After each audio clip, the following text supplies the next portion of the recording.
हो ना, इथे गोळावा गोळा मोळावा.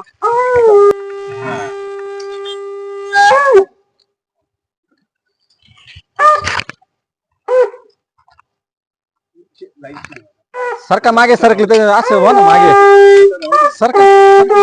असं काय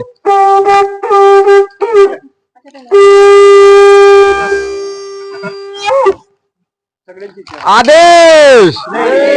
अलक निरंजन, अलक निरंजन.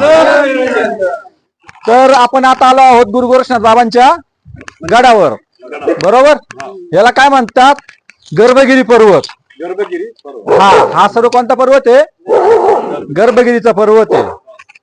तर ज्या वेळेस गुरु गोरक्षनाथ बाबा आणि मच्छिंद्र बाबा आणि चौरंगनाथ बाबा ज्या वेळेस ते वाटचाल करत तिकडनं चालले होते, तर त्यांनी जो सोन्याचा डोंगर केला होता तो हाच गर्भगिरी पर्वत आपला. तर ज्या वेळेस ते इकडनं चालले होते, म्हणजे मिननाथ आणि मच्छिंद्रनाथ कुठे होते त्यावेळेस? कुठे होते?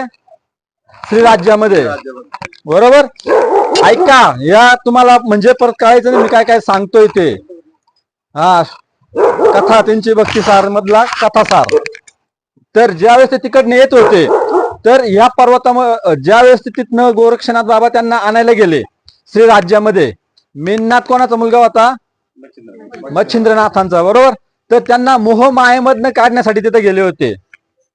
तर तिथून आणताना त्यांना घेऊन येत होते. तर मैनाकिनीने त्यांच्या झोळीमध्ये, जशी झोळी आहेत ना बाबांच्याकडे आमच्याकडे, तर त्या झोळीमध्ये हे टाकतात काय? सोन्याची वीट. तर ती सोन्याची वीट जी टाकलेली असते, तर मच्छिंद्रनाथ बाबा सारखे बघत असतात का आहे की नाही, आहे की नाही आतमध्ये. तर गुरु गोरक्षनाथ बाबा बघतात का हे सारखे सारखे काय बघताय त्यामध्ये. तर त्यामध्ये बघता बघता काय म्हणतात का हे सारखं सारखं काय त्यामध्ये बघताय. तर मग होतं काय का ज्यावेळेस ते येत राहतात, तर आपले जे मिननाथ बाबा ते छोटे असतात, तर त्यांना लघु शंका लागते. तर मग ते बाबांचे कुठे असतात? खांद्यावर असतात. तर झोळी ते गुरु गोरक्षनाथ बाबाकडे देतात आणि म्हणतात की मी यांना लघु शंका करून आणतो, तोपर्यंत तू झोळी सांभाळ. कोणाला म्हणतात? गोरक्षनाथांना. कोण म्हणतं? मच्छिंद्रनाथ बाबा म्हणतात. तर म्हणतात ठीक आहे. ते जातात आणि ती झोळी घेतात आणि त्यांना ती जी शंका होती, हे बाबा गेल्यावर ते बघतात त्यामध्ये का काय काय सारखे सारखं काय बघतात. तर ते बघतात, तर त्यामध्ये काय असते? सोन्याची वीट. सोन्याचा दगड म्हणजे सोन्याची वीट, बरोबर. तर ती त्यामध्ये असतात. तर मग गुरु गोरक्षनाथ बाबा काय ते घेतात आणि फेकून देतात.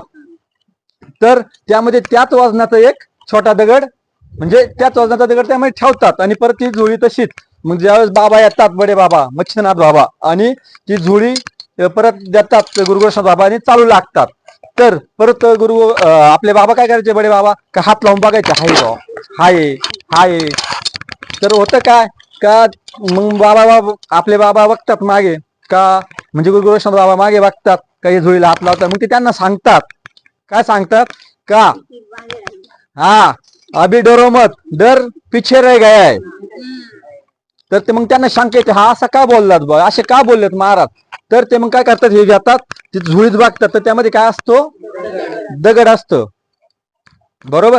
तो दगड असतो त्यामध्ये. तर मग ते बघतात आणि गोरक्षनाथांवर चिडतात का तू हे काय केलं, का मला मैनाकीने कशासाठी दिलं होतं? का आपल्याला भंडारा घालायचा आहे, त्याकरता ते धन दिलं होतं. मग त्यातून बाहेर आणण्यासाठी गुरु गोरक्षनाथ बाबा परत काय करतात का आपण मोह मायाच्या बाहेर आलेलो आहे आणि आपण हे सर्व वैभव प्राप्त करू शकतो. तुम्हाला सोनच पाहिजे तर हे घ्या. मग ते झोळीतून भस्म काढतात आणि या डोंगरावर फेकतात. तर त्याचं काय होतं? सोन्याचा डोंगर होतो.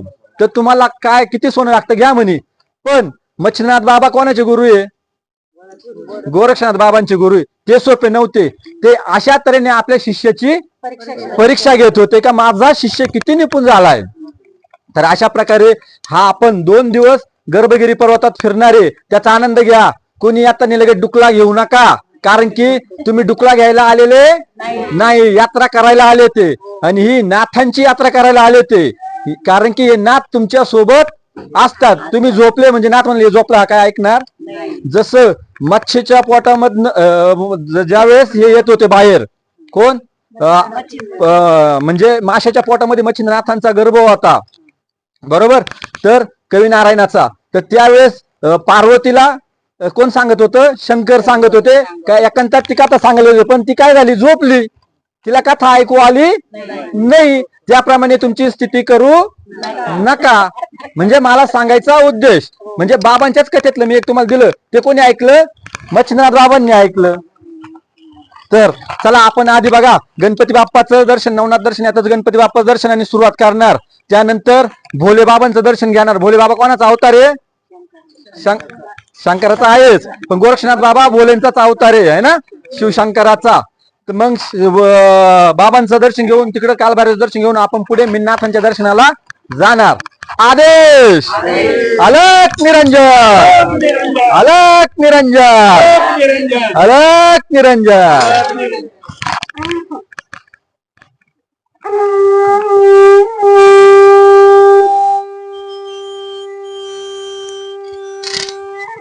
अलक निरंजन.